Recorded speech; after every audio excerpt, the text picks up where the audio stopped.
ठीक है, ध्यान से सुनिए भाई। कल मैंने परम्यूटेशन से रिलेटेड कुछ वैल्यूज आपको समझाई थी कि परम्यूटेशन को हम कैसे लिखते हैं, परम्यूटेशन की आइडेंटिटी कैसे लिखते हैं, कैसे चेक करते हैं, परम्यूटेशन का इन्वर्स हम कैसे निकालते हैं और इसका मीनिंग क्या है। ये जो कल जितने शॉर्ट पॉइंट लिखवाए गए हैं आज मैं उनको एक्सप्लेन करूँगा। सबसे पहला पॉइंट मैं आपको ये समझाऊंगा, क्योंकि प्रोडक्ट के बिना तो संभव ही नहीं है कुछ भी। सबसे पहले मैं आपको ये समझाऊंगा कि यदि दो परम्यूटेशन दे दी जाएं तो उनका प्रोडक्ट कैसे सोल्व करते हैं। ठीक है ना भाई, उनका प्रोडक्ट कैसे सोल्व करते हैं। ये जो प्रोडक्ट का क्वेश्चन है ये यूनिवर्सिटी एग्जाम में आता है। ठीक है, लेकिन उससे पहले यदि आप चाहें तो मैं आपको ये समझा सकता हूँ कि यदि n सिंबल दे दिए जाएं तो नंबर ऑफ परम्यूटेशन कितने होंगे। पर बात यह है कि इसका मुझे बेनिफिट मिल जाएगा यदि मैं इसे कुछ थोड़ा सा लेट समझाऊं तब।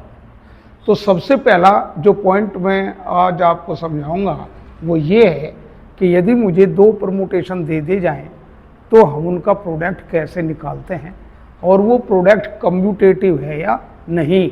यूनिवर्सिटी एग्जाम में ये क्वेश्चन भी पूछा जाता है। तो सबसे पहली बात आई कि दो परम्यूटेशन का प्रोडक्ट हम कैसे सोल्व करते हैं। यदि मुझे दो परम्यूटेशन दे दिए जाएं तो मैं उनका नाम कैपिटल लेटर से रिप्रेजेंट करूंगा। वो कैपिटल लेटर्स लिख लो पर परम्यूटेशन की, क्योंकि अलग क्लोजिंग होती है। आप इसमें FG को स्मॉल लेटर में ले सकते हैं, AB को कैपिटल में ले सकते हैं, इससे क्वेश्चन पर कोई प्रभाव नहीं पड़ता। PQ ले सकते हैं। फॉर एग्जाम्पल मेरे पास में दो परम्यूटेशन है और मेरा सबसे पहला वर्क ये है कि दो परम्यूटेशन का प्रोडक्ट हम कैसे सोल्व करते हैं। ये है सबसे पहला वर्क। तो कैसे सोल्व करेंगे, मान लीजिए मेरे पास में परम्यूटेशन ग्रुप से रिलेटेड सभी पॉइंट्स हैं। जिन स्टूडेंट को पॉइंट क्लियर नहीं होंगे वो ग्रुप सोल्व नहीं कर पाएगा। सबसे पहला ही जो क्वेश्चन है, क्वेश्चन कह लीजिए या एग्जाम्पल कह लीजिए, मेरे पास में दो परम्यूटेशन हैं 1 2 3 4 भी लिख लिया, चलो 2 1 4 3। और G की जो वैल्यू है, ये दो परम्यूटेशन है मेरे पास में 1 2 4 3 4 और यहां पर मैंने वैल्यू लिख दी 2 या 3 4 2 1, ये लिख दिया। सबसे पहली बात यह है कि जो ऊपर लिखी वैल्यूज है वो 1 2 3 4 है, वे ही वैल्यू नीचे होनी चाहिए। एक अलग बात है यदि ऐसा संभव नहीं है, ऐसा दिया हुआ नहीं है, तो फिर आपको समझाया जाएगा कि हम उसको कंप्लीट कैसे करेंगे। तो F की वैल्यू ये है और G की भी वैल्यू 1 2 3 4 है और नीचे 3 4 2 1 है। कल मैंने आपको बताया था कि परम्यूटेशन को कैसे रीड करते हैं। ये एलिमेंट्स होते हैं, इनके नीचे जो लिखी वैल्यूज है वो इमेज कहलाती है। 1 की इमेज 2, 2 की इमेज 1, 3 की इमेज 4, 4 की इमेज 3। G इक्वल टू 1 2 3, 1 की इमेज 3, 2 की इमेज 3 की इमेज 4 की इमेज 1। Is it clear? कोई डाउट तो नहीं है? अब मैं निकालूंगा FG।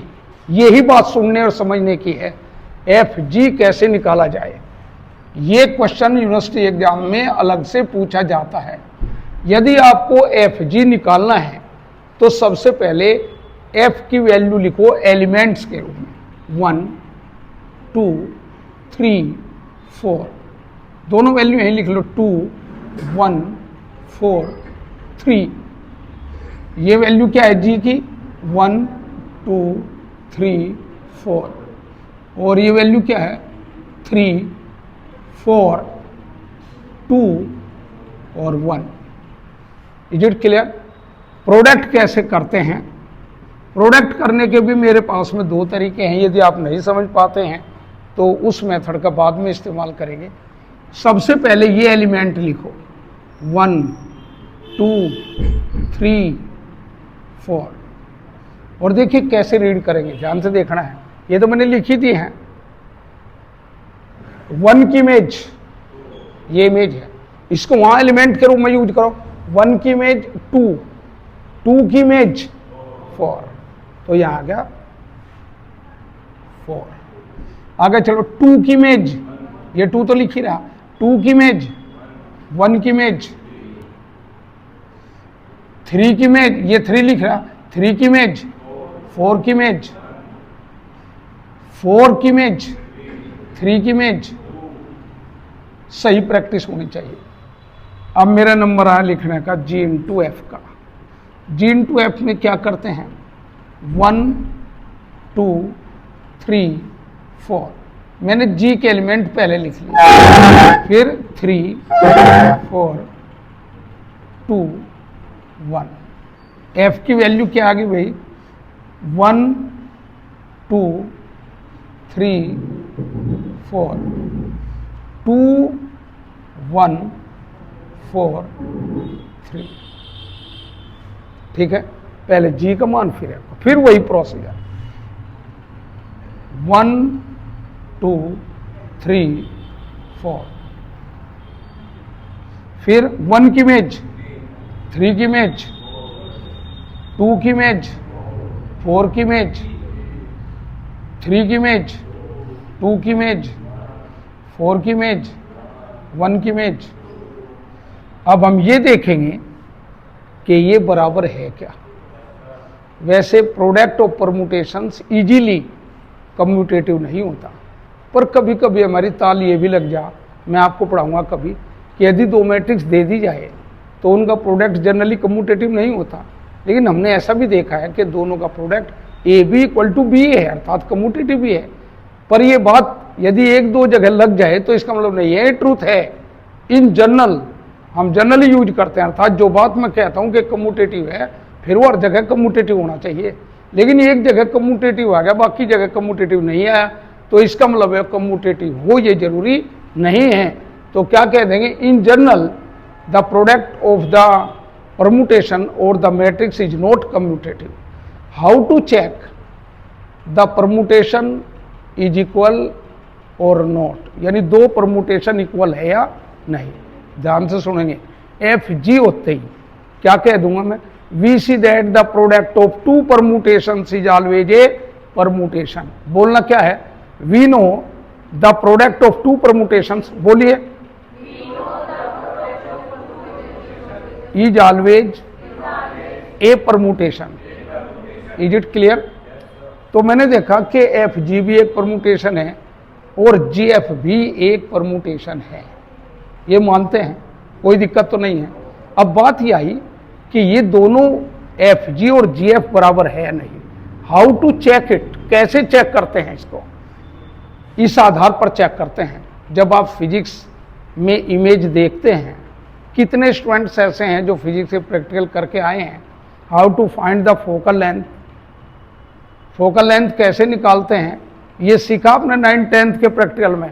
2 निडिल होती है, एक निडिल ऐसे होती है, एक निडिल ऊपर से आती है, और हम यूँ कहते हैं भाई आप इन्हें हिलाकर देखो, यदि वास्तव में ये प्रतिबिंब है इसका, तो इनमें फ्लक्चुएशन नहीं होने का, ऐसे नहीं होने का, बल्कि ये दोनों सुई एक साथ चलेगी। जब ऐसा हो जाएगा तब हम फोकल लेंथ को डिस्कस कर लेते हैं। कोई भी एलिमेंट और इमेज यदि समान है तो उससे परमुटेशन की नेचर पर कोई प्रभाव नहीं पड़ता। कैसे, जैसे 1 की इमेज 4, 1 की इमेज 4, इमेज और एलिमेंट सेम है।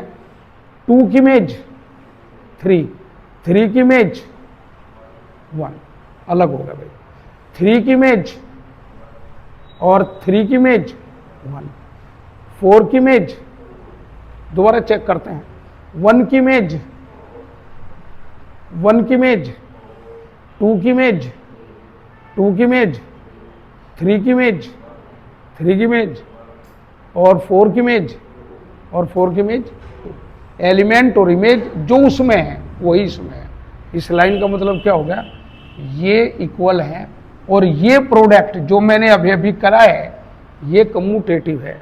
क्या लिख दूंगा मैं यहां पर, वी सी दैट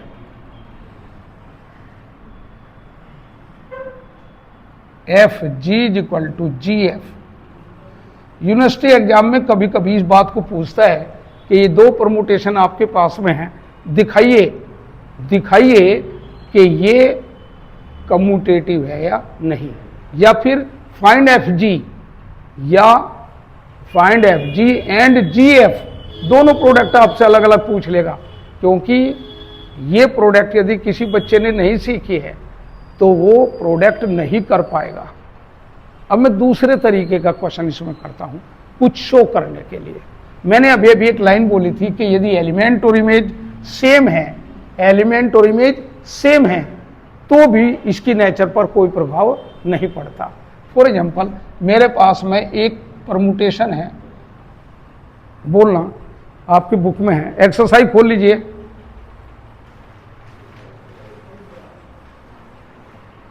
एक्सरसाइज खोलिए, एक्सरसाइज के क्वेश्चन आए पेपर में, लो पहले ही एक क्वेश्चन है, इसमें लिखा हुआ है कि determine A equal to this, A equals to क्या है, ये है एक्सरसाइज का question number 2।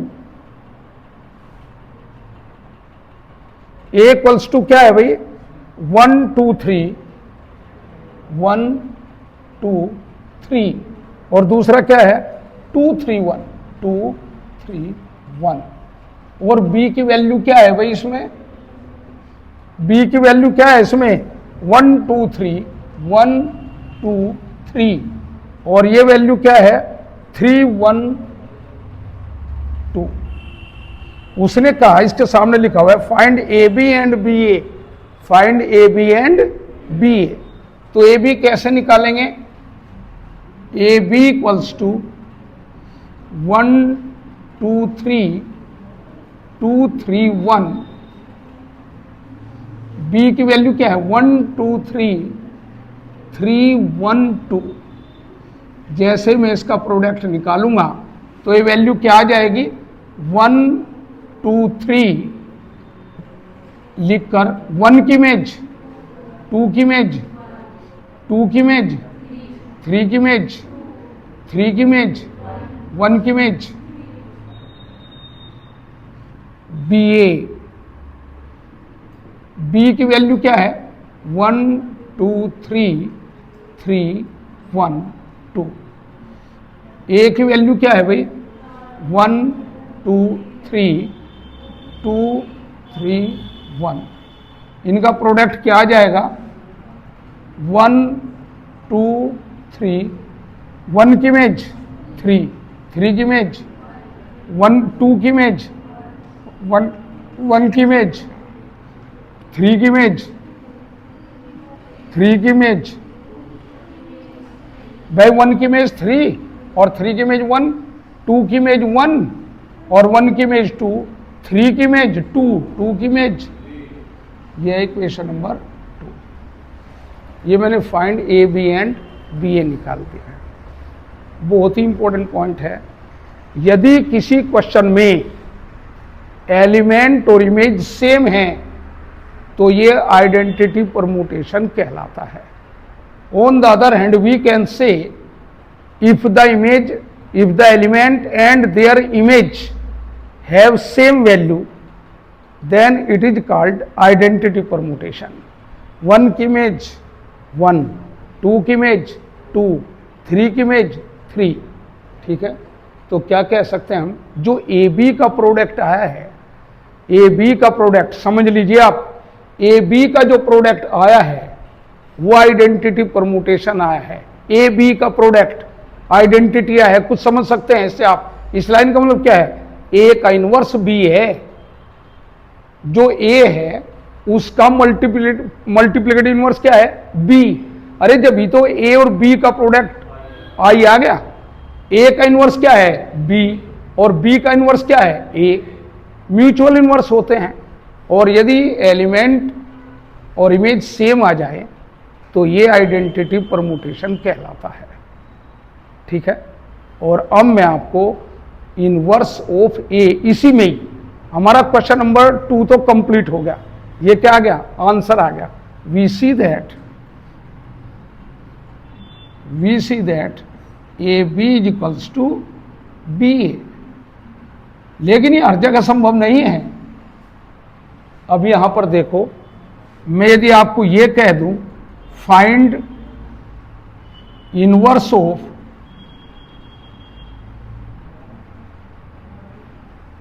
A is equals to, A की वैल्यू क्या है 1 2 3, ये पॉइंट बार बार समझाने के नहीं है।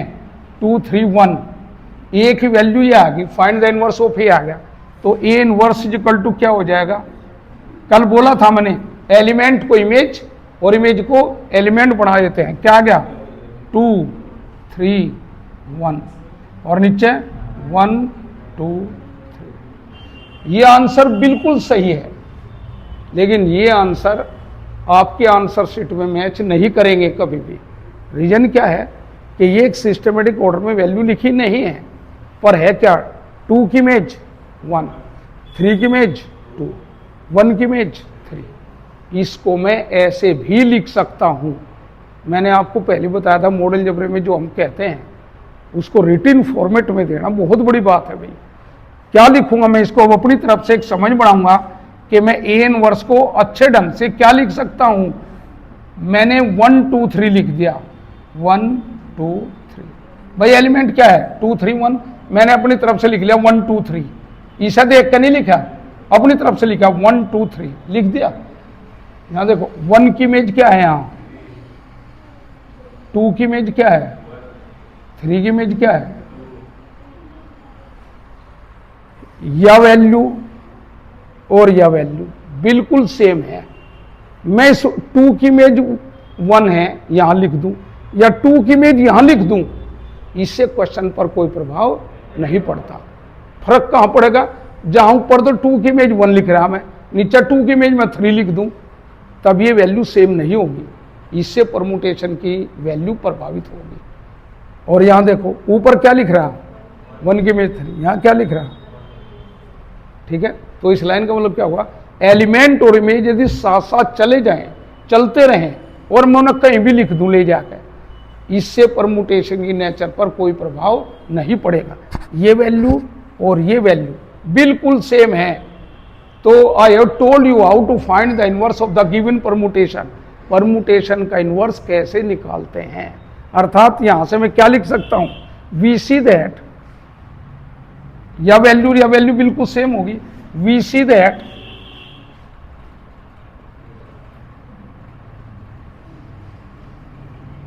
क्या लिख दूं यहां, A into A inverse is equal to आई।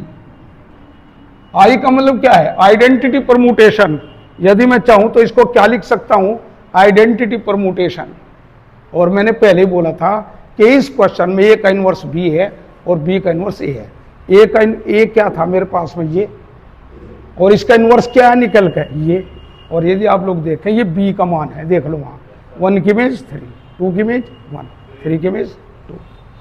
तो क्वेश्चन का वर्किंग रूल मैंने यहाँ पर कल कुछ पॉइंट बताए थे, परमुटेशन कैसे लिखा जाता है, कैसे समझा जाता है, और आज मैंने समझाया कि परमुटेशन यदि 2 परमुटेशन दे दिए जाएं तब हम इनका प्रोडक्ट कैसे निकालते हैं। तो मैंने एफ लिखा और जी लिखा, इसमें 4 एलिमेंट हैं, 4 इमेज हैं इसकी, और फिर मैंने इसका प्रोडक्ट निकाल दिया एफ जी। यहाँ से मैंने जी एफ निकाला और मैंने चेक करा कि एफ जी और जी एफ का मान बिल्कुल सेम है। ये क्वेश्चन मैंने आपको एक्सरसाइज का लेकर दिखा दिया है, जो पेपर में आया हुआ क्वेश्चन है। मैंने ए और बी की वैल्यू बुक से ली है, जो आपका क्वेश्चन नंबर 2 है। मैंने ए बी निकाला, 1 के में 1, 2 के में 2, 3 के में 3। यहां से ही जहां 2 एलिमेंट का प्रोडक्ट आइडेंटिटी हो, इसका मतलब क्या है, वे एक दूसरे के इनवर्स हैं। फिर मैंने बी ए निकाला और यहां से मुझे एक नया क्वेश्चन मिल गया, क्या कि यदि ए और बी का प्रोडक्ट आइडेंटिटी है तो का इनवर्स बी है और बी का इनवर्स ए है। यदि आपसे कोई बी का इनवर्स पूछेगा तो क्या आ जाएगा, ए आ जाएगा। तो यदि मैंने ए का इनवर्स कहा, अब बात आई ए का इनवर्स निकालते कैसे हैं। एलिमेंट्स को इमेज और इमेज को एलिमेंट्स के रूप में बदल देते हैं और फिर क्वेश्चन को मैनेज कर लेते हैं। क्वेश्चन को मैनेज कर लेते हैं एलिमेंट और इमेज के आधार पर, एक सिस्टमेटिक ऑर्डर में लिखा जाए, देखने में अच्छा लगे, इसलिए मैंने इसको इस फॉर्मेट में लिख दिया है। ये वैल्यू भी बिल्कुल सही है, ये भी बिल्कुल सही है। लेकिन आंसर शीट में ये वैल्यू नहीं मिलेगी, आंसर शीट में ये वैल्यू मिलेगी। Is it clear? कोई डाउट तो नहीं है किसी बच्चे को? ठीक, हाँ। हम्म, हम्म,